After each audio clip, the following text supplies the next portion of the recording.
আগতে উপাৰ্জনৰ ক্ষেত্ৰত এনেকুৱা আছিল যে ঘৰৰ মূল মানুহ মতা মানুহজনেই ওলাই যাব আৰু তেওঁ উপাৰ্জন কৰি গোটেই পৰিয়ালটোক পোহপাল দিব। এগৰাকীয়ে থাকে মানে উপাৰ্জন কৰা। কিন্তু এতিয়া ভাল লাগে নহয় জানো? মই যিহেতু মেকআপৰ লগত জড়িত হৈ আছোঁ, মই এইটো কথাই কৈছোঁ, বিভিন্ন দিশত আগবাঢ়ি আহিছে মহিলাসকল। আহ, নিজৰ পৰিয়াল, নিজৰ ল'ৰা-ছোৱালী এৰি থৈ আহি ৭ দিনৰ কাৰণে হ'লেও গুৱাহাটীলৈ আহি তেওঁলোকে নাহৰকটীয়া, শিৱসাগৰ, দুলীয়াজান, ইফালে বহুত দূৰ দূৰৰ পৰা আহি গুৱাহাটীত ক্লাছ কৰিছেহি। সঁচাকৈ বিৰাট ভাল লাগে। মোৰ গুৱাহাটীত ক্লাছ চলি আছিলে। মই অকল এইটো ৱৰ্কশ্বপ বুলিয়ে কোৱা নাই, এজ এ হ'ল গোটেইখিনি কথাই কৈছোঁ। নাৰীসকল ইমান ধুনীয়াকৈ আগবাঢ়ি আহিছে, তেওঁলোকে হাজবেণ্ডে তেওঁলোকক ছাপোৰ্ট কৰিছে, গোটেই পৰিয়ালটোৱে ছাপোৰ্ট কৰিছে আগবাঢ়ি আহিবলৈ, নহয় জানো?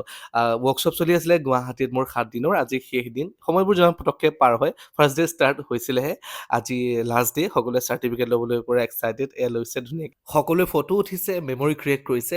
এই বিষয়ে আপোনালোকৰ মতামত জনাবচোন। ভিডিঅ'টো চোৱাৰ কাৰণে বহুত বহুত ধন্যবাদ। Thank U.